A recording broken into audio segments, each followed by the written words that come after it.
दूसरी चीज़ है जिसके बारे में मैं बात करना चाहूँगा वो है डिप्लॉयमेंट मॉडल्स। जब मैं डिप्लॉयमेंट मॉडल्स कहता हूँ गाइस, तो अब मैं क्या कह रहा हूँ, बेसिकली डिप्लॉयमेंट मॉडल्स वो होते हैं कि आपको जो अभी हमने बात कर ली कि सर्विस आप कैसे कंज्यूम कर सकते हो, है ना। तो डिप्लॉयमेंट मॉडल्स जो होते हैं ना, आपको ये जो क्लाउड कंप्यूटिंग सर्विसेज दी गई है वो किस सिक्योरिटी या फिर मैनेजमेंट कंट्रोल लेवल पे दी गई है, उस हिसाब से हम इस पे चर्चा करेंगे। मतलब ये सर्विसेज आपको कैसे डिप्लॉय की जा रही है, आप इसे कैसे इस्तेमाल कर सकते हो, इसे कहते हैं डिप्लॉयमेंट मॉडल्स। चिंता मत कीजिए, हम लोग आगे जाके जो एग्जांपल्स देखेंगे तो आपको ये थोड़ा और क्लियर हो जाएगा। तो गाइस, जब आप डिप्लॉयमेंट मॉडल्स की बात करते हो तो यहाँ पे भी बहुत से नए एडिशंस हो रहे हैं, बट ये 4 है जो डिप्लॉयमेंट मॉडल्स की तरह जाने जाते हैं। अब सबसे पहला है आपका पब्लिक मॉडल, दूसरा है प्राइवेट, आपका हाइब्रिड और कम्युनिटी। तो चलिए एक एक करके इनको समझते हैं। जब आप AWS, Azure, GCP, ये इन cloud platforms, cloud service providers के बारे में बात करते हो, तो ये जो प्लेटफॉर्म्स है ये पब्लिक क्लाउड सर्विस प्रोवाइडर्स है। तो गाइस, जब मैं पब्लिक क्लाउड सर्विस प्रोवाइडर कहता हूँ मतलब ये पब्लिकली अवेलेबल है। तो एक डेटा सेंटर है, अज्यूम कर लीजिए या तो यूनाइटेड स्टेट्स में किसी एक स्टेट में या रीजन में है, या फिर अज्यूम कर लीजिए इंडिया में ही अज्यूम कर लेते हैं हम लोग, मुंबई में जैसे कि AWS के डेटा सेंटर्स है ना, 3 है टोटल। तो अज्यूम कर लीजिए कि आपका जो डेटा है वो मुंबई के किसी डेटा सेंटर में है। तो पब्लिक क्लाउड मतलब क्या होता है ना, कि आपका डेटा जो है वो एक पब्लिक डेटा सेंटर पे है, उसी डेटा सेंटर पे किसी और कंपनी का डेटा भी हो सकता है। सिंस वो पब्लिकली डेटा सेंटर अवेलेबल है लोगों को, उसे पब्लिक डेटा सेंटर कहते हैं। इसका मतलब ऐसा नहीं कि ये डेटा सेंटर या फिर ये जो डिप्लॉयमेंट मॉडल है ये सिक्योर नहीं है। मतलब ऐसा नहीं होता कि आपका डेटा आपने अज्यूम कर लीजिए एक कमरे में रख दिया और उसी कमरे में किसी और ने उनका भी डेटा रख दिया और वो डेटा मिस और मिक्स मैच हो गया। नहीं, ऐसा नहीं। सिक्योरिटी पूरी तरह होती है यहाँ पे गाइस। आपका जो डेटा होता है, जो डेटा मॉडल होता है, वो ऐसा मतलब बनाया जाता है, ऐसा क्रिएट किया जाता है। ये जो डेटा सेंटर है इसके ऊपर भी काफी सिक्योरिटी होती है और आइसोलेशन होता है आपके डेटा का। बट एक ही कंसर्न होता है कि ये जो सारा डेटा है वो एक डेटा सेंटर पे रहता है। हाँ, इसके ऊपर कंट्रोल्स पूरी तरह अलग होते हैं। उनका डेटा जो है वो आपसे थोड़ा आइसोलेटेड होता है और आपका भी डेटा उनसे पूरी तरह आइसोलेटेड होता है। तो सिक्योरिटी की बात करें तो पूरी तरह सेफ है, बट एक ही कंसर्न है कि वो एक डेटा सेंटर पे होता है, एक कॉमन अवेलेबिलिटी जोन या फिर एक रीजन में होता है। तो उसके वजह से जो डेटा क्रिटिकल रिसोर्सेस है, लोग सोचते हैं कि यहाँ पे हम डेटा डालें या ना डालें, है ना। पर सिंस ये एक पब्लिक क्लाउड है, ये थोड़ा चीप होता है कंपेयर टू आपका प्राइवेट या अदर जो आपको मतलब क्लाउड्स है। क्यों? क्योंकि ये पब्लिक क्लाउड है, it is available to everyone to use, है ना। बट आजकल बहुत लोग पब्लिक क्लाउड ही प्रेफर करते हैं क्योंकि उसकी सिक्योरिटी प्रिंसिपल्स बहुत अच्छे हो गए हैं। अब अज्यूम कर लीजिए कि आपका डेटा बहुत ज्यादा क्रिटिकल है और आप पब्लिक क्लाउड इस्तेमाल कर ही नहीं सकते। अब इस सिचुएशन में आप क्या करेंगे? इस सिचुएशन में आपको फोर्स किया जाएगा कि आप एक प्राइवेट क्लाउड की तरह चीज यूज करें, या फिर फोर्स नहीं, मैं कहूंगा सॉरी, आपको सजेस्ट किया जाएगा कि आप एक प्राइवेट क्लाउड के लिए ऑप्ट कर सकते हैं। अब प्राइवेट क्लाउड क्या होता है? जब मैं प्राइवेट क्लाउड की बात करता हूं तो private cloud is that cloud where एक पूरा डेटा सेंटर जो है या फिर जो भी आपकी रिसोर्सेस एक प्राइवेट सेक्शन में जहां पे आपको डिलीवर की जा रही है या फिर जहां पे होस्ट की जा रही है, वो पूरी तरह आइसोलेटेड है। वो स्पेस, वो कंप्यूटेशन, वो स्टोरेज आप किसी के साथ शेयर नहीं कर रहे हो, वो रिसोर्सेस सिर्फ आपके लिए अलोकेटेड है। तो this is a private data centre, a private cloud deployment model.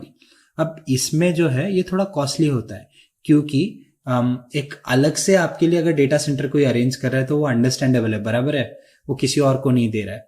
इस जस्ट मतलब ये थोड़ा आपका उबर या ओला टैक्सी सर्विस की तरह है। बेसिकली अगर आप शेयर यूज करोगे तो वो आपको थोड़ा सस्ता पड़ता है because you are sharing your space with someone, है ना, किसी और के साथ आप स्पेस शेयर कर रहे हो। अगर आप पूरा ओला या फिर उबर आपके पर्सनल यूज के लिए यूज करते हो तो उस सिचुएशन में क्या होगा, आप ज्यादा पैसे पे करोगे उनको क्योंकि आप शेयर नहीं यूज कर रहे हो। सिमिलर है। तो यहाँ पे आपका डेटा क्रिटिकल जो है या फिर जो भी क्रिटिकल डेटा है वो ज्यादा सिक्योर रहता है गाइस। तो बेसिकली अगर आप इन प्लेटफॉर्म्स की बात करें या फिर ये प्राइवेट क्लाउड सर्विस प्रोवाइडर्स की बात करें तो वो आपको हम ऐसे डिप्लॉयमेंट्स भी देते हैं जहाँ पे आपका क्रिटिकल डेटा हो तो आप आपका प्राइवेट डेटा सेंटर या फिर प्राइवेट रिसोर्सेस आप अलोकेट कर सकते हो। HP डेल बहुत कॉमन एग्जांपल्स है जो प्राइवेट डेटा सेंटर्स प्रोवाइड करते हैं। अब दूसरा होता है hybrid cloud. Now guys, hybrid infrastructure ऐसे है कि आजकल जो पब्लिक क्लाउड्स है, जो AWS और GCP हम कह रहे हैं, वो लोग कुछ सर्विसेज ऐसे डिप्लॉय कर रहे हैं जो थोड़े इन मॉडल्स पे चलते हैं। मैं एग्जैक्टली नहीं कहूंगा कि वो हाइब्रिड क्लाउड्स है, बट कुछ सर्विसेज ऐसी है जो वो इन डायरेक्शंस में रिलीज कर रहे हैं। तो हाइब्रिड क्लाउड क्या है वो समझने की कोशिश करते हैं। अब नाम से तो आपको थोड़ी बहुत आइडिया हो गई होगी ऑलरेडी गाइस। तो हाइब्रिड क्लाउड की अगर मैं बात करूं तो हाइब्रिड क्लाउड वो क्लाउड होता है जहां पे आपका कुछ डेटा ऐसा होता है जो बहुत ही क्रिटिकल है आपके बिजनेस के लिए, और कुछ ऐसा है जो एक पब्लिक क्लाउड पे रिसाइड करे तो आपको कोई प्रॉब्लम नहीं होगा। तो इस सिचुएशन में ना तो आप पब्लिक ऑप्ट कर सकते हो ना प्राइवेट, क्योंकि आपको दोनों की जरूरत है। तो हाइब्रिड क्लाउड क्या करता है, आपका कुछ डेटा ऐसा होता है जो डेटा क्रिटिकल नहीं है आपके बिजनेस के पर्सपेक्टिव से, या फिर जिसके ऊपर आपको वो डेटा लूज करने का फियर नहीं है, या फिर डेटा कॉम्प्रोमाइजेशन की कोई इश्यूज नहीं है, तो उस डेटा को आप हाइब्रिड क्लाउड पे पुश कर सकते हो। प्राइवेट क्लाउड जो है वो आपका डेटा क्रिटिकल डेटा उसे होस्ट करेगा। तो ये जो हाइब्रिड क्लाउड है वो क्या करता है, आपकी कुछ रिसोर्सेस एक प्राइवेट डेटा सेंटर में पुश करता है, कुछ पब्लिक वाले में, और आपको ये कंपैरेटिवली थोड़ा चीपर होता है प्राइवेट के हिसाब से और थोड़ा महंगा होता है पब्लिक के हिसाब से। तो अगर आपको ऐसी रिक्वायरमेंट है तो आप ऐसी चीजें भी कर सकते हो, क्योंकि आप बिजनेस की बात करो तो कभी कॉन्स्टेंट नहीं होता, आपके रिक्वायरमेंट्स अलग अलग रहेंगे। तो यहाँ पे आपका हाइब्रिड क्लाउड आपको ये सर्विसेज प्रोवाइड करता है। Community cloud. अब कम्युनिटी क्लाउड क्या होता है, अब अज्यूम कर लीजिए मैं एक थोड़ा सा रैंडम एग्जांपल दूंगा, शायद आप उतना रिलेट ना कर पाओ, या फिर इस एग्जांपल को आप एक एनालॉजी की तरह ट्रीट कीजिए, इसे एग्जैक्ट एग्जांपल की तरह मत यूज कीजिए, ठीक है। तो अगर आप कम्युनिटी क्लाउड के बारे में बात करते हो तो अज्यूम कर लीजिए अभी कोविड है, बहुत ही रेलेवेंट एग्जांपल है। अब इंडिया में कोई वैक्सीन बन रही है, यूएस में कोई वैक्सीन बन रही है। यूएस में ऐसा हो सकता है कि 4 कंपनीज वैक्सीन बना रही है ना। एक ही कंपनी के 7-8 लोकेशन है, ऑर्गेनाइजेशन से, जहां पे ये रिसर्च हो रहा है। अब बहुत सा डेटा ऐसा है कि जो क्रिटिकल है और अलग अलग जगहों पे वो यूज हो रहा है, पर ऐसा भी हो सकता है कि इन टीम्स को साथ में मिलकर काम करना हो। उस समय आप क्या करोगे, उस समय बेसिकली ये होता है कि कंपनीज क्या करती है, कम्युनिटी क्लाउड लेती है जहां पे कॉमन डेटा, या फिर ये सारी जो अलग अलग कंपनीज है वो अलग जगह से एक दूसरे के साथ कम्युनिकेट कर सके, मेडिसिन बना सके, या फिर जो एंटीवायरस बना रहे हैं वो लोग वो बना सके, है ना। जो कोविड-19 का जो एग्जांपल मैं दे रहा हूँ उसके बारे में मैं बात कर रहा हूँ। तो बेसिकली कम्युनिटी क्लाउड यही करता है। वो क्या करता है ना, आपको ऐसी सर्विसेज प्रोवाइड करता है कि बेसिकली जो अलग अलग ब्रांचेस है वो एक दूसरे के साथ कम्युनिकेट करके वो कम्युनिटी क्लाउड यूज कर सके। तो गाइस, ये एक एनालॉजी है, इसे बहुत सीरियसली ना ले, सिर्फ कंपैरिजन की तरह इसे इस्तेमाल करें। तो मैं आशा करता हूं कि आप लोगों को एक जनरल आइडिया आ गया है कि पब्लिक क्लाउड क्या है, प्राइवेट क्लाउड क्या है, हाइब्रिड क्लाउड क्या है और कम्युनिटी क्लाउड क्या है। तो गाइज, ये आपके कुछ फंडामेंटल्स है जो मुझे लगता है कि थोड़े जरूरी है जब आप क्लाउड कंप्यूटिंग के बारे में बात करो। तो अब आगे जाएंगे तो आप लोग बहुत सी चीजें रिलेट कर पाओगे। तो मैं आशा करता हूँ कि आप लोग को ये चीजें समझ में आ गई है, मतलब बोथ ये सर्विस मॉडल्स भी और डिप्लॉयमेंट मॉडल्स भी। तो चलिए अब आगे बढ़ते हैं और देखते हैं कि आगे और हम किन विषयों पर चर्चा करें। आपको समझ में आ गया कि क्लाउड कंप्यूटिंग क्या है, बट अगर आप, जैसे मैंने कहा कि एक जमाना था लोग कहते थे कि क्लाउड कंप्यूटिंग सिक्योर नहीं है, उस जमाने के लिए वो बहुत वैलिड था। आज भी बहुत से लोग आते हैं मेरे पास, ऐसे क्वेश्चंस पूछते हैं मुझे कि क्लाउड कंप्यूटिंग सिक्योर है क्या, मतलब अब आजकल तो ऑन प्रेमाइज पे ज़्यादा सिक्योरिटी होती है, मेरा डेटा कॉम्प्रोमाइज तो नहीं हो जाएगा। अब एक ज़माना ऐसा था कि मैं इंटरव्यूज़ लेता था और तब मैं लोगों को क्लाउड कंप्यूटिंग के बारे में पूछता था, तो उनके भी कुछ ऐसे मतलब जवाब आते थे कि मुझे ऐसा लगता था कि लोगों को कितने मिसकंसेप्शन है क्लाउड कंप्यूटिंग के बारे में। और बहुत से यूज़र इंटरेक्शंस भी होते हैं जिसमें मैं इन्वॉल्व होता था, बहुत से सेशंस भी होते थे या होते हैं जिसमें मैं इन्वॉल्व होता, और लोगों के कुछ ऐसे सवाल होते हैं कि ऐसा लगता है कि उनको क्लाउड कंप्यूटिंग के बारे में बहुत सी गलतफहमियां हैं। तो ये जो गलतफहमियां हैं, ये जो मिथ्स है, कुछ इंपॉर्टेंट मिथ्स हम डिस्कस करेंगे एक एक करके। तो चलिए इन मिथ्स के बारे में देखते हैं जरा। तो गाइज, ये कुछ स्टैंडर्ड मिथ्स है जो लोगों को है, जैसे कि क्लाउड कंप्यूटिंग की वजह से जॉब्स नहीं रहेगी, हमारी जॉब्स चली जाएगी। ये बहुत गलत बात है। मतलब गाइज, ऐसा हो सकता है कि कुछ एक टाइप की जॉब्स जो है वो ज़्यादा आना बंद हो जाए। वो तो टेक्नोलॉजी के साथ होता है ना। मतलब अगर आप बात करोगे कि अगर पॉपकॉर्न बनाने की मशीन आ जाए तो लोग, मतलब जो लोग मैन्युअली पॉपकॉर्न बना के देते हैं उनका काम कम हो जाएगा या फिर उनको वो काम नहीं रहेगा, बराबर है। बट ऐसा भी तो हो रहा है कि वो मशीन चलाने के लिए लोग चाहिए। तो अगर एक जगह से जॉब जा रही है तो कहीं और जॉब हमेशा जनरेट होती है ना। अगर आप कहते हो कि मार्केट में एक ऐसा कुछ केमिकल आ गया है जिससे खेती ज़्यादा तेज़ी से हो रही है, तो हमें खेती करने वाले लोग नहीं चाहिए, बट वो केमिकल को समझने वाले, वो केमिकल को इस्तेमाल करने वाले लोग तो चाहिए होंगे। तो वही है, मतलब एक टाइप की जॉब जा रही है, दूसरी टाइप की जनरेट हो रही है, और इन अ वे बहुत सी टाइप की जॉब जनरेट हो रही है। यही होता है अगर आप टेक्नोलॉजी की बात करो तो गाइस क्लाउड कंप्यूटिंग भी कुछ अलग नहीं है। अब लोग कहेंगे कि यार क्लाउड पे ही अगर आप लोग कंप्यूटेशन दे रहे हो, डेटाबेसेस संभाल रहे हो, तो एज ए एडमिन में क्या करूंगा, मुझे जॉब थोड़ी ना मिलेगी। मैं ऑन प्रेमाइज डेटा संभाल रहा हूँ, क्लाउड वाला कैसा करूँ? तो एक बहुत सिंपल जवाब है इसका, अगर आप वहां पे एडमिन हो तो आप यहाँ भी एडमिन हो सकते हो। आपको सिर्फ क्लाउड कंप्यूटिंग ही तो सीखनी है, और क्या पता आपको वहां पे जो रोल्स नहीं मिल रहे थे शायद यहाँ पे कुछ और करने को मिल जाए, ज्यादा करने को मिल जाए। और क्लाउड कंप्यूटिंग और इतनी सर्विसेज दे रहा है उसकी वजह से और बहुत से टाइप्स के जॉब्स जनरेट हो रहे हैं। और ये मैं मतलब हवा में तीर नहीं चला रहा हूँ, आंखें बंद करके तीर नहीं चला रहा हूँ, ये फैक्ट्स है। अगर आप कुछ पॉपुलर कंपनीज देखोगे जो मतलब हायरिंग में काम करती है, जैसे कि पे स्केल हो गया, आपका नौकरी हो गया, पे स्केल हो गया, लिंक्डइन हो गया, और बहुत सी ऐसी वेबसाइट्स है राइट जहाँ पे आपको ये जॉब पोस्टिंग्स और जॉब का डेटा मिलता है। तो अगर आप स्टैटिस्टिक्स जनरेट करोगे तो आपको एक बात पता चलेगी कि क्लाउड कंप्यूटिंग, AWS, अज्योर, ये बहुत इन डिमांड स्किल्स है और बहुत लोग और बहुत से जॉब्स यहाँ पे जनरेट हो रहे हैं। तो क्लाउड कंप्यूटिंग जॉब्स लेता है, मुझे ये सही नहीं लगता, ये बहुत ही गलत नोशन है और ये प्रूवन है ये फैक्ट। कुछ टाइप की जॉब्स कम होगी बट दूसरी ज्यादा जनरेट भी होगी। अब लोगों का कहना है कि क्लाउड सिर्फ टेकीज के लिए है। अब गाइज अगर आप मुझे पूछोगे तो मैं पूरी तरह डिसएग्री नहीं करता इस चीज से। देखिए टेक्नोलॉजी अगर आपको आएगी तो आप क्लाउड कंप्यूटिंग बहुत अच्छे से इस्तेमाल कर सकते हो, बट सिर्फ टेक्नोलॉजिकल पीपल क्लाउड कंप्यूटिंग इस्तेमाल कर सकते हैं नहीं, ये गलत बात है। आप इस बात को भी तो समझिए, आप एक इंसान हो जिसके पास पैसा है, आपको आपका बिजनेस समझ आता है, आप क्या करते हो? आप किसी और को कहते हो कि ये क्लाउड प्लेटफॉर्म मुझे दे दो, इसके ऊपर मेरा वेबसाइट चला लो, है ना। अब आपके पास वेबसाइट बनाने का बहुत अच्छा आइडिया है बट आपको पता ही नहीं वेबसाइट बनाना कैसे है, तो आपके लिए तो वो लॉस ही हुआ, बराबर है। बट अज्यूम कर लो कि क्लाउड प्लेटफॉर्म जो है वो आपको ये वेबसाइट, एक रेडी टू यूज वेबसाइट भी बनाकर दे रहा है, या फिर ऐसे लोग हैं जो आपको ये वेबसाइट बनाकर दे रहे हैं क्लाउड के ऊपर, आप सिर्फ पैसा दे रहे हो उनको। तो आपको कोई टेक्निकल नॉलेज हो ऐसा जरूरी नहीं है क्लाउड यूज करने के लिए। हाँ, आपको अगर क्लाउड डेवलपर बनना है, क्लाउड एडमिन बनना है, तो थोड़ा बहुत टेक्निकल नो हो तो जरूरी होता है, क्योंकि कोई भी टेक्नोलॉजी, कोई भी चीज समझनी हो तो आपको उसकी अंडरस्टैंडिंग जरूरी होती है। तो सिर्फ टेक्नोलॉजी वाले लोगों के लिए ये चीज है, this is a very wrong notion guys. Cloud computing सिर्फ टेकीज के लिए नहीं है, बाकी लोग भी इस्तेमाल कर सकते हैं। इसे हम आगे जब एग्जाम्पल्स देंगे तो आपको ये थोड़ा और बेटर समझ में आएगा। फिलहाल हम लोग आगे बढ़ते हैं, चलिए। तो गाइज और क्या मतलब नोशन से लोग हैं। एक ऐसा है कि क्लाउड कंप्यूटिंग सेफ नहीं है, मैं इसके ऊपर ऑलरेडी बात कर चुका हूँ।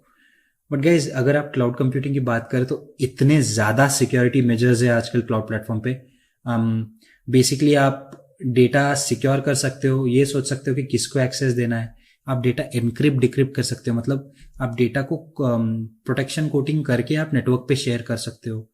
बेसिकली बहुत सी ऐसी चीजें जो आपका डेटा मॉनिटर करती है, लॉग्स मॉनिटर करती है, आपको अलार्म्स थ्रो करती है। इंस्पेक्टर्स होते हैं क्लाउड पे, हाँ प्रॉपर इंस्पेक्टर्स होते हैं, इंस्पेक्टर सर्विसेज होती है जो आपके डेटा को इंस्पेक्ट करती है, गवर्न करती है। शेयर्ड सिक्योरिटी मॉडल्स है। तो ये मिथ है, एक जमाना था जब क्लाउड पे डेटा सिक्योर नहीं था क्योंकि क्लाउड प्लेटफॉर्म्स नए थे, वो खुद इवॉल्व हो रहे थे। बट अभी वो इतने इवॉल्व हो गए कि वो किसी भी ऑन प्रेमाइज इंफ्रास्ट्रक्चर के बराबर की आपको सिक्योरिटी दे सकते हैं। तो इज इट सिक्योर और नॉट, इज इट सेफ और नॉट? ये बहुत ज्यादा सेफ है, इसका अगर आपको जवाब चाहिए तो। अब चौथा पॉइंट जो यहाँ पे पुट फोर्थ किया गया है वो कि क्लाउड सिर्फ वर्चुअलाइजेशन है। अब बहुत से लोग ऐसे होंगे जिनको वर्चुअलाइजेशन पता नहीं होगा। वर्चुअलाइजेशन ऐसा होता है ना कि आप एक ऐसा एनवायरनमेंट क्रिएट करते हो जहां पे आपको लगता है कि एक एप्लीकेशन, एक मशीन आप यूज कर रहे हो और आपके घर पे बैठ के आप उसको इस्तेमाल कर रहे हो आपके कंप्यूटर के थ्रू, बट वो एक्चुअली कहीं और रिसाइड कर रहा होता है। आप उसको सिर्फ आपके सिस्टम पे कास्ट करके उसको यूज करते हो, इसे वर्चुअलाइजेशन कहते हैं। मतलब वही जो आप मूवीज में देखते हो ना कि आयरन मैन स्क्रीन पे कुछ टच कर रहा होता है, इनपुट दे रहा होता है, वो एक आर्टिफिशियल इंटेलिजेंस है, वो टाइप ऑफ वर्चुअलाइजेशन है। एक वर्चुअल रियलिटी है। एक्चुअल में वो स्क्रीन नहीं है वहां पे, पर वो कांच पे आपको नजर आ रही है, वो बटन्स आपको नजर आ रहे हैं, आपके फोन पे ही आप ले लो, बराबर है। वो वर्चुअलाइजेशन है, जो आप स्क्रीन पे देखते हो ना, that is a virtual interface. वो आपके स्क्रीन पे प्रेजेंट किया जाता है। तो क्लाउड सिर्फ वर्चुअलाइजेशन प्रोवाइड करता है। मतलब एक जमाने में क्लाउड कंप्यूटेशन सर्विस प्रोवाइड करता था, इंस्टेंसेस वर्चुअल मशीन्स देता था, इसलिए लोगों को लगता है कि क्लाउड मतलब वर्चुअलाइजेशन है। ये गलत बात है गाइस। क्लाउड वर्चुअलाइजेशन से भी बहुत ज्यादा है, इसमें और बहुत कुछ किया जा सकता है। हम लोग उसके बारे में बात करेंगे, आप चिंता ना करें। और एक ऐसा ही मिसकंसेप्शन था कि मैंने लोगों को पूछता था कि क्लाउड कंप्यूटिंग क्या है। एक जगह पे मैंने इंटरव्यू लिया था, तो जो भी इंटरव्यू दे रहा था वहां पे, आई आस्क्ड हिम कि what is cloud computing. He is like, it is an ability where you can actually store your data on drives like Google drives. अब दैट ह्यूमन बीइंग, वो इंसान गलत नहीं है पूरी तरीके से। उसने कहा कि क्लाउड कंप्यूटिंग क्या है, मैं डेटा ले रहा हूं और एक ड्राइव पे स्टोर कर रहा हूं। क्या ये पूरी तरह से गलत है? नहीं। क्लाउड के ऊपर आप डेटा स्टोर कर सकते हो, बट आप कहते हैं कि क्लाउड कंप्यूटिंग मतलब डेटा को स्टोर करना होता है, वो गलत बात है। वो एक बहुत ही चीटी सा या छोटा सा हिस्सा है क्लाउड कंप्यूटिंग का। स्टोरेज से बहुत कुछ किया जा सकता है और बहुत सारी सर्विसेज है, कंप्यूटेशन है, डेटाबेस मैनेजमेंट होता है, आप बहुत सी एप्लीकेशंस बना सकते हो, वेबसाइट्स बना सकते हो, आप कंटेनर्स यूज कर सकते हो, डेवऑप्स प्रैक्टिसेस कर सकते हो। ऐसी बहुत सी चीजें हैं। आपने एजेंडा में देखा होगा कितने विषयों पे हम लोग बात करने वाले, तो आपको आइडिया आ गया होगा कि क्लाउड कंप्यूटिंग में क्या क्या हो सकता है। कोई बात नहीं दोस्तों, हम लोग इसके ऊपर और चर्चा करेंगे, बट ये कुछ मिथ्स है, कुछ मिसअंडरस्टैंडिंग है लोगों की, या फिर कुछ क्या कहते हैं, मिसकंसेप्शन है लोगों के, जो गलत है या पूरी तरह सही नहीं है। तो इसी के लिए हम लोग क्लाउड कंप्यूटिंग को और समझेंगे अब आगे, और क्लाउड प्लेटफॉर्म्स की तरफ बढ़ते हैं। हम लोग देखते हैं कि कौन से क्लाउड प्लेटफॉर्म्स है, और देखते हैं कि इस सेशन में आप लोग के लिए और क्या है। तो गाइस, अब हम चर्चा करते हैं कि मार्केट में कौन से पॉपुलर क्लाउड सर्विस प्रोवाइडर्स है। तो गाइस, क्लाउड कंप्यूटिंग की जब आप बात करते हो ना, इसकी जो टाइमलाइन है वो थोड़ी ऊपर नीचे है। मतलब मैं ये कहना चाह रहा हूँ कि कुछ चीज़ें ऐसी थी जो पहले आ गई थी, कुछ बाद में आ गई थी। जैसे कि माइक्रोसॉफ्ट में कुछ ऐसी एप्लीकेशंस लॉन्च की थी जो क्लाउड पे होती थी। तो अगर आप उनको क्रेडिट देना चाह रहे हो क्लाउड प्लेटफॉर्म को, तो आप कह सकते हो कि उन्होंने एक पहला इंस्टेंस शुरू किया था इस चीज़ का। सेल्स फोर्स एक बहुत ही अच्छा सॉफ्टवेयर एज ए सर्विस का एग्जाम्पल है, जो बहुत पहले से मार्केट में है ना। तो अगर आप क्लाउड कंप्यूटिंग की हिस्ट्री अगर देखोगे, उनका एवोल्यूशन अगर आप देखोगे, तो ये बहुत इवॉल्व हुआ है। मतलब डिस्ट्रीब्यूटेड कंप्यूटिंग से लेके, जैसे कि मतलब एक ज़माने में हम लोग ये सोचते थे कि क्या हम डेटा अलग अलग डेटा सेंटर्स पे रख के प्रोसेस कर सकते हैं क्या, वहाँ से कंप्यूटिंग शुरू हुई है, और कंप्यूटिंग बहुत इवॉल्व हुई है समय के साथ। तो अब बहुत से ऐसे क्लेम से लोग कहेंगे कि नहीं, पहले ये आया, पहले वो आया, या फिर पहले ये चीज़ें थी। तो इसलिए हम ये जो डिस्कशन है ना, हम क्लाउड सर्विस प्रोवाइडर से करते हैं। तो गाइज, क्लाउड कंप्यूटिंग की अगर मैं बात करूँ, क्लाउड सर्विस प्रोवाइडर्स की अगर मैं बात करूँ, तो ये वो क्लाउड सर्विस प्रोवाइडर्स है। मैंने कहा था कि क्लाउड कंप्यूटिंग जो है आपको मार्केट में कुछ स्पेसिफिक सर्विसेज प्रोवाइड करती है, right, computation, storage and all ये सारी चीज़ें। तो ये वो सर्विस प्रोवाइडर्स है जो आपको ये सारी सर्विसेज रेंट पे लेने देते हैं। अब ये कुछ 4 मेजर सर्विस प्रोवाइडर्स है। हम अमेजॉन, जीसीपी, माइक्रोसॉफ्ट अज्योर, इनका ज़्यादा यूज़ करेंगे, या फिर मैं इनके बारे में ज़्यादा बात करूंगा क्योंकि ये सबसे पॉपुलर है मार्केट में। तो ऐसे भी और बहुत से सर्विस प्रोवाइडर्स है जो है, और जिनका अच्छा शेयर है मार्केट में, बट कंपैरेटिवली ये इतने स्ट्रांग है कि मोस्टली इनके एग्जाम्पल्स देना ज़्यादा रिलेवेंट लगता है। तो हम इन चीज़ों को समझते हैं, और हम मतलब क्लाउड कंप्यूटिंग को इनके ही पर्सपेक्टिव से समझते हैं, या यहाँ से ही वो डिस्कशन को आगे ले जाते हैं। तो गैस, इन प्लेटफॉर्म्स में अगर बात करूँ तो 2002 के आसपास जो है अमेजॉन वेब सर्विसेज शुरू हुआ था। कुछ 2 इम्पोर्टेंट लोग थे उस कंपनी में जिन्होंने एक पेपर प्रेजेंट किया था। उस पेपर में उन्होंने क्या किया ना, मतलब उसके पहले अमेजॉन ने क्लाउड सर्विसेज देना शुरू किया था, बट इट्स और बिट्सी पीसेस में ये सर्विसेज दी जाती थी। मतलब थोड़ी थोड़ी मात्राओं में या कुछ गिनी चुनी सर्विसेज दी जाती थी। इन लोगों ने जो पेपर लिखा 2002 में, 2003 के आसपास, वो पेपर जो था, वो पेपर में ये बताया गया था कि आप लोगों को क्लाउड स्टोरेज और कंप्यूटेशन सर्विसेज जो है वो आप लोगों को रेंट पे दे सकते हो। हम लोग इन सर्विसेज को ऑटोमेट करते हैं। ये प्रोसेस को ऑटोमेट करेंगे तो इसका मैनेजमेंट का झंझट हट जाएगा और लोग इन सर्विसेज को यूज कर पाएंगे अच्छे से, है ना, रेंटल बेसिस पे, जो मैंने बताया था आपको पहले। तो इन 2 लोगों ने ये पेपर प्रोड्यूस किया, वो पेपर पब्लिश किया, और उसके बाद में अमेजॉन वेब सर्विसेज के टीम के साथ मिलके इन लोगों ने ये सर्विसेज 2004 के आसपास शुरू कर दी। SCS करके एक सर्विस था, मतलब एक मैसेजिंग सर्विस था, बेसिकली क्यूइंग सर्विस है या फिर मैनेजमेंट सर्विस कह सकते हो। तो वो उन्होंने 2004 के आसपास उन्होंने फुल फ्लेज वो रिलीज कर दी। फिर उसके बाद में EC2 हो गया, जो कि एक बहुत पॉपुलर सर्विस है। मतलब EC2 में कहूँगा कि ये गिफ्ट है। क्रिस्टोफर नाम था शायद उनका, उन्होंने EC2 करके एक सर्विस का निशात किया या फिर उसको बढ़ावा दिया डेवलपमेंट में, और केप टाउन में बैठ के उन्होंने इस सर्विस को बनाया अपनी टीम के साथ मिलके। तो ये एक बहुत ही पॉपुलर सर्विस मानी गई और बढ़ गई एक्चुअली। आजकल ये सबसे ज़्यादा इस्तेमाल की गई सर्विस कह सकते हो आप AWS की, one of the best use services है मार्केट में। तो वहाँ से AWS जो है वो पॉपुलर होना शुरू हुआ, और फिर इन लोगों ने अपना इंफ्रास्ट्रक्चर ऑटोमेट करके ग्लोबली इसको फैला दिया। तो AWS जो है एक उन प्लेटफॉर्म्स में से जो सबसे पहले शुरू हुआ था, और इन प्लेटफॉर्म्स में सबसे पहले शुरू हुआ था अगर आप क्लाउड कंप्यूटिंग सर्विसेज की अगर बात करें तो। अमेजॉन का ये प्रोडक्ट है और ये मार्केट में सबसे ज़्यादा पॉपुलर है। सिंस ये बहुत पहले शुरू हुआ है, इनका मार्केट स्टेक बहुत ज़्यादा है। अब माइक्रोसॉफ्ट अज्योर, GCP ये भी कुछ और प्लेटफॉर्म्स है गाइस, बट इनको अभी भी बहुत कैचिंग अप करनी है। ये बहुत तेज़ी से बढ़ रहे हैं, फिर भी गैप जो है वो बहुत ज़्यादा है। जैसे मैंने बताया, अमेजॉन आपको कुछ 120 सर्विसेज प्रोवाइड करता है, sorry Azure, Microsoft Azure. Amazon other hand कुछ 250 सर्विसेज देता है आपको। GCP को तो और भी कैचिंग अप करना है, अगर आप अज्योर की बात करें तो उसी के साथ उसको कैचिंग अप करना है। बट ये तीन जो प्लेटफॉर्म्स है ये सिमिलर सर्विसेज प्रोवाइड करती है। माइक्रोसॉफ्ट अज्योर और अमेजॉन वेब सर्विसेज, AWS जो हम कहते हैं, उन दोनों में बहुत सी सिमिलैरिटीज है गाइस। बहुत सी ऐसी सर्विसेज है कि वो एक जैसी प्रोवाइड करते हैं, तो और स्पेशली जो मेजर सर्विसेज है वो वाली। तो इसी की वजह से ये दोनों बहुत क्लोज प्लेटफॉर्म्स है। IBM क्लाउड भी बहुत अच्छा क्लाउड है, और फिर बाद में ऐसे बहुत से सर्विस मॉडल बेस्ड प्लेटफॉर्म्स भी है जो वो सर्विस रिलेटेड ही क्लाउड सर्विसेज प्रोवाइड करते हैं। बट मेजर प्लेटफॉर्म्स जो है वो ये वाले हैं। और जैसे हम लोग जानते हैं, हम लोग हमारा मेन सब्जेक्ट जो है, जो हम डिस्कस करने वाले गाइस, वो है अमेजॉन वेब सर्विसेज, राइट। तो चलिए आगे बढ़ते हैं और अमेजॉन वेब सर्विसेज के बारे में और थोड़ा समझने की कोशिश करते हैं ना। तो चलिए देखते हैं कि अमेजॉन वेब सर्विसेज है क्या एग्जैक्टली। अगर अमेजॉन वेब सर्विसेज की अगर हमें बात करनी है तो या फिर AWS जिसे हम कहते हैं, वो भी एक क्लाउड सर्विस प्रोवाइडर है। और जो डेफिनेशन मैंने आपको पहले बताई थी, वही डेफिनेशन यहाँ भी लागू होती है गाइस। तो वो आपको कंप्यूटेशन, स्टोरेज, नेटवर्किंग,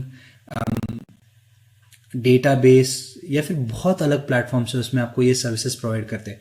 अगर मैं कंप्यूटेशन की बात करूँ तो उसमें आप infrastructure as a service provide कर सकते हो, आप platform as a service provide कर सकते हो, आप सर्वरलेस कंप्यूटिंग कर सकते हो। तो बेसिकली ये सारी चीज़ें जो है वो AWS आपको प्रोवाइड करता है। और AWS का एक प्लस पॉइंट जो है वो ये है कि AWS की जो सर्विसेज होती है वो बहुत ही स्मूथ होती है, बहुत ही फिनिश्ड होती है। मतलब ये मार्केट में इतने लंबे समय से है कि इनको पता है कि क्लाउड कंप्यूटिंग में आपको देना क्या है, आपकी रिक्वायरमेंट्स क्या होगी। वो कहते हैं ना, कोई भी बिजनेस आप या फिर कोई भी चीज़ आप लंबे समय तक करो तो आपको वो चीज़, वो बिजनेस बहुत अच्छे से समझ में आने लगता है ना। तो सेम है, मतलब ये इतने लंबे समय से है इस मार्केट में कि इनकी जो ग्रिप है, जो कंट्रोल है, वो बहुत तगड़ी है। ये बहुत कॉस्ट इफेक्टिव है गाइज। ये पर आवर पर मिनट बेसिस के हिसाब से आपको चार्ज करते हैं। इनका खुद का कैलकुलेटर है जैसे मैंने आपको बताया। और गाइज ये जो प्लेटफॉर्म्स है ये ना अपने डेटा पे बहुत रिसर्च करते हैं, बहुत से ऑप्टिमाइजेशन इंप्लीमेंट किए जाते हैं ताकि ये खुद पावर कंजम्पशन हो गया, डेटा स्टोरेज हो गया, इनके ऊपर ना मतलब ये लोग बहुत सेविंग कर सके। और सिंस ये लोग वहाँ पे सेविंग करते हैं तो ये सर्विसेज आपको भी सस्ते में मिलती है। और क्या होता है ना गाइज, जब ये प्लेटफॉर्म की अगर आप बात करोगे तो बेसिकली सिंस इनका इंफ्रास्ट्रक्चर इतना बड़ा है, इतने बड़े बड़े डेटा सेंटर्स है इन्होंने ऑलरेडी बना रखे हैं, ये रिसोर्सेस आपको सस्ते में अवेलेबल करना, it is a type of market killing. ये मार्केट एक्वायर भी करना चाह रहे होते हैं, तो उसकी वजह से भी आपको ये सर्विसेज बहुत सस्ते में दी जाती है। और ये जो फनेस, जो लेवल ऑफ स्मूथनेस होती है, मतलब उस प्राइस में मिलना एक बड़ी बात होती है। हम कहते हैं ना कि अब ये मेरा पर्सनल एक्सपीरियंस है गाइज, आप टोटली इसके साथ डिसएग्री कर सकते हो। मेरे पास OnePlus का फ़ोन है, OnePlus 7 यूज़ कर रहा हूँ अभी मैं। तो ये बहुत ही एक स्मूथ फ़ोन लगता है मुझे। इसके पहले मैंने कुछ फ़ोन्स यूज़ किए थे और मुझे वो उतने अच्छे नहीं लगे।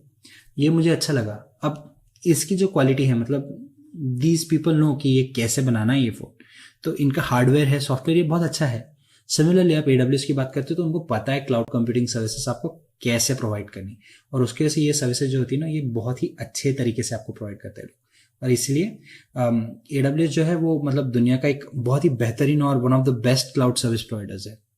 तो AWS क्या है, बेसिकली वही आपको क्लाउड कंप्यूटिंग सर्विसेज प्रोवाइड करता है। ये मैंने ऑलरेडी इसके ऊपर बहुत बात कर ली व्हाट इज क्लाउड कंप्यूटिंग में, इसलिए मैं इसके ऊपर ज़्यादा बात नहीं करूंगा। जैसे हम लोग आगे आगे बात करेंगे तो आपको सर्विसेज के बारे में पता चलेगा और आपको पता चलेगा कि AWS क्या क्या करता है। और वो ये भी प्रोवाइड करता है आपको पे एज यू गो मॉडल, जैसे मैंने बताया। शेयर्ड सिक्योरिटी मॉडल यूज करता है, मतलब आपको कुछ सिक्योरिटी कंट्रोल देता है, कुछ चीज़ें खुद कंट्रोल करता है। बहुत ज़्यादा अवेलेबल है। अवेलेबल जब मैं कहता हूँ मतलब इनकी रिसोर्सेस ऐसी होती है कि आप इसे बैकअप कर सकते हैं कहीं और। तो अज्यूम कर लीजिएगा आपने एक इंस्टेंस लॉन्च कर दिया और उस इंस्टेंस को आपने जो है वो एक रीजन में लॉन्च कर दिया और डेटा जो है आपने कहीं और बैकअप कर लिया। तो आपका अगर ये इंस्टेंस फेल भी होता है तो कहीं और से आप तुरंत दूसरे इंस्टेंस के ऊपर आपका डेटा रन करना शुरू कर सकते हो। मतलब एक एग्जांपल अगर आपको इसका मैं दूं, तो आप एक यूजर हो, आप कुछ देख रहे हो, कुछ वीडियो स्ट्रीम कर रहे हो, तो कभी कभी लैग होता है तो आप क्या कहते हो कि शायद सर्वर डाउन है, बराबर है। मतलब कहीं पे आपका डेटा रिसाइड कर रहा है और वो ठप हो गया है, तो वो आप वो डेटा स्ट्रीम नहीं कर पा रहे हो। पर अगर ये डेटा कहीं और बैकअप है तो आपको सीमलेस स्ट्रीमिंग मिलती है, मतलब आपको पता नहीं चलता है डेटा सेंटर डाउन भी हो जाता है। तो इसे कहते हैं अवेलेबिलिटी और डिजास्टर रिकवरी। ये हाईली स्केलेबल भी है और फ्लेक्सिबल है। गाइस, तो इन विषयों पे हम लोग ऑलरेडी चर्चा कर चुके हैं। हम कुछ और देखते हैं अभी AWS के बारे में, कुछ और चीज़ें समझने की कोशिश करते हैं, और जैसे मैं आगे आगे बात करते जाऊंगा तो आपको AWS क्या है ये समझ में आते ही जाएगा, तो उसकी आप चिंता ना करें। AWS में आपको क्या क्या करियर अपॉर्चुनिटीज़ है, चलिए AWS के करियर भी समझते हैं। तो चलिए दोस्तों, हम लोग आगे बढ़ते हैं और अब हम देखते हैं कि AWS में करियर की क्या क्या अपॉर्चुनिटीज़ है। जब आप करियर की बातें करते हैं तो जैसे मैंने पहले ही बता चुका हूँ ऑलरेडी कि AWS एक बहुत ही पॉपुलर क्लाउड सर्विस प्रोवाइडर है मार्केट में। तो वो बहुत टाइप की सर्विसेज प्रोवाइड करता है, राइट। मैंने कहा था कि कुछ 170 175 के ऊपर, इनफैक्ट मैंने कुछ डेटा चेक किया था वहाँ पे, तो मैंने पढ़ा था कि 200 प्लस सर्विसेज है। तो आप समझ ही सकते हो कि मतलब कितने टाइप के सॉल्यूशंस वो प्रोवाइड करता है। और हम ऑलरेडी काफ़ी चीज़ें देख चुके हैं कि क्लाउड पे आप क्या क्या कर सकते हो। डोंट वरी, हम लोग आगे जाएंगे तो और भी इसे डिटेल में देखेंगे, यही इस सेशन का मतलब है। बट अब जब आप करियर की बात करते हैं तो नॉर्मली जब मैं सेशंस लेता हूँ तो बहुत से लोग मुझे सवाल पूछते हैं कि करियर की क्या क्या अपॉर्चुनिटीज़ है, मतलब मैं कहाँ से शुरू करूँ, कौन से रोल के लिए मैं ट्राई करूँ, कोई सर्टिफिकेशन है क्या है, तो उसके लिए प्रिपेयर कैसे करूँ।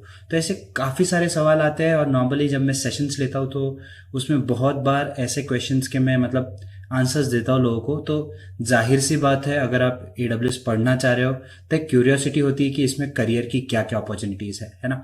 तो अभी इस सेशन में मतलब इस पर्टिकुलर बिट में हम लोग क्या करेंगे, उस करियर वाले पार्ट को और डिटेल में और अच्छे से समझने की कोशिश करेंगे और इन सारे सवालों के मैं जवाब देने की पूरी तरह कोशिश करूंगा। तो चलिए देखते हैं कि AWS करियर्स में क्या क्या हो सकता है और क्या क्या अपॉर्चुनिटीज़ है आपके लिए।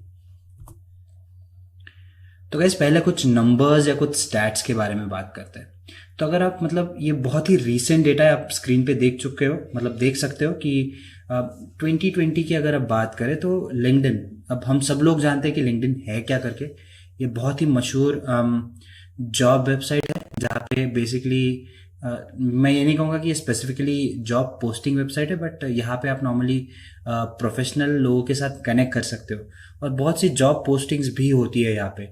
तो ये लोग जो है वो बहुत सा रिसर्च करते हैं कि एग्जैक्टली मार्केट में जॉब्स कैसे कैसे है और मतलब व्हाट आर दी पोजीशंस, कौन से पोजीशन के लिए लोग अप्लाई कर रहे हैं, कौन से स्किल्स के लिए लोग जॉब्स ढूंढ रहे हैं, बराबर है। तो ये बहुत ही रेलेवेंट डेटा सामने लाते हैं और इनका एक सर्वे हुआ था, उसमें उन्होंने पता किया कि मतलब ये स्क्रीन पे जो आप देख रहे हो ये कुछ स्किल्स है जो अभी बहुत डिमांड में है 2020। तो सॉफ्ट स्किल्स की अगर बात करें तो creativity, persuasion, collaboration, adaptability, emotional intelligence, ना ये सारे आपके मैनेजमेंट लेवल या फिर कम्युनिकेशन लेवल्स के स्किल्स होते हैं। Basically how are you good as a people's person, right. But अगर आप टेक्निकल स्किल्स की बात करो, हार्ड स्किल्स की बात करो, तो आप देख सकते हो कि blockchain, cloud computing, analytical reasoning, ये बहुत ही इन डिमांड स्किल्स है। तो ब्लॉकचेन तो हम सब लोग जानते हैं कि रिसेंटली इसकी बहुत बात होती थी 1-1.5 साल पहले, और अभी भी ये मार्केट में बहुत पॉपुलर है क्योंकि ये इकोनॉमी और करेंसी को एक बहुत ही अलग तरीके से इम्पैक्ट कर रहा है। अब दूसरा आप देख सकते हो क्लाउड कंप्यूटिंग, और ये बहुत हैरानियत की बात है कि मतलब एनालिटिक्स के ऊपर लोग क्लाउड कंप्यूटिंग को डिमांड में रख रहे हैं, और होना भी चाहिए, क्योंकि अगर आप क्लाउड कंप्यूटिंग की बात करें तो ये एक ऐसा प्लेटफॉर्म है जिसके ऊपर आप machine learning, analytics, big data सब कुछ कर सकते हो। और ये लोग समझ गए हैं मार्केट में, जो बेसिकली ओनर्स है, बिजनेस रनर्स है, ये सब लोग जान चुके हैं कि क्लाउड कंप्यूटिंग एक ऐसी चीज़ है जो उनके ऊपर उनके बिजनेसेस चलने वाले हैं आगे जाके। तो दैट इज़ वाई अगर आप देखोगे तो मार्केट में क्लाउड कंप्यूटिंग की बहुत रिक्वायरमेंट है, और ये स्टैट आपको प्रूव कर रहा है।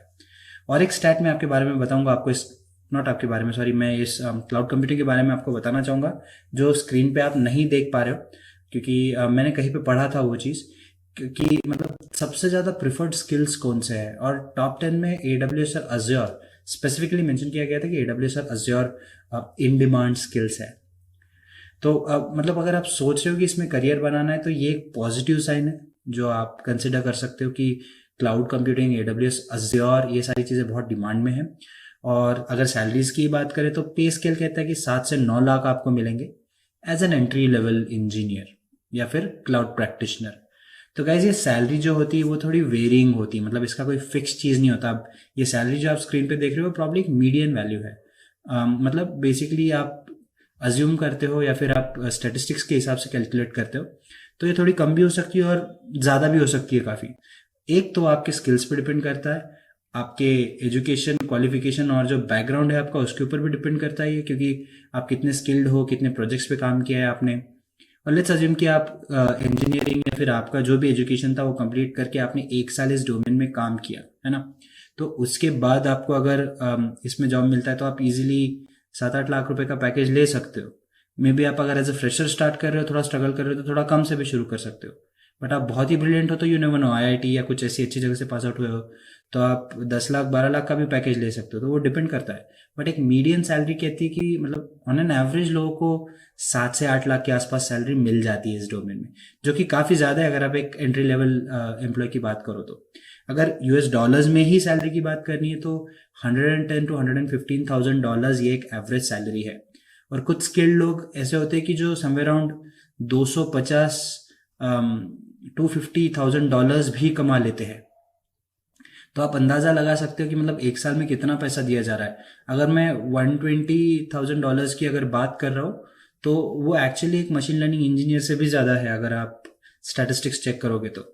मतलब मैं ऐसा कोई कंपैरिजन नहीं कर रहा हूँ डायरेक्ट, ये कुछ नंबर थे जो मैंने नोट किए थे, और अगर आप पे स्केल की बात करोगे तो ये इक्वली स्ट्रांग है। तो अभी चलो नंबर्स की तो बात होगी, चलो आगे चलते देखते कि एग्जैक्टली करियर अपॉर्चुनिटीज क्या क्या है आप लोगों के लिए। अब मतलब अगर मैं क्लाउड कंप्यूटिंग चूज करता हूँ, AWS में चूज करता हूँ, तो एग्जैक्टली मेरे लिए कौन से करियर ऑफर करता है AWS और क्लाउड कंप्यूटिंग, है ना, ये सवाल है आपके लिए। और ये बहुत ही जायज़ सवाल है, ये सिर्फ आपके दिमाग में नहीं है। काफ़ी लोगों ने मुझे ये क्वेश्चन भी पूछा है, और काफ़ी लोगों को ये कन्फ्यूजन भी रहा है कि मैं इस बैकग्राउंड से हूँ, अब मैं यहाँ पे करियर कैसे बनाऊँ, मैं उस बैकग्राउंड से हूँ, मैं करियर कैसे बनाऊँ इस डोमेन में, है ना। तो मैं कुछ अलग अलग डोमेन्स के आपको एग्जाम्पल्स दूंगा, जैसे कि आप एक एडमिन हो सकते हो, है ना, एक मेन फ्रेम डेवलपर हो सकते हो, आप नॉर्मल सॉफ्टवेयर डेवलपर हो सकते हो, आप इवन कोई आर्किटेक्ट हो सकते हो जिन्होंने ऑन प्रेमाइस एप्लीकेशंस डिज़ाइन की है, बराबर है। आप एक मशीन लर्निंग इंजीनियर हो सकते हो, एक बिग डेटा इंजीनियर हो सकते हो। आपने सिर्फ SQL पढ़ी होगी, टेस्टिंग पढ़ी होगी, तो फिर आप सोचते हो कि एग्जैक्टली मैं करियर करूँ तो कैसे करूँ इस डोमेन में, बराबर है। तो ये कन्फ्यूजन है जिसको दूर करने के लिए AWS ने एक तरीका निकालने की कोशिश की है। फुल प्रूफ तो नहीं है बट वो अच्छे रिजल्ट्स दे रहा है।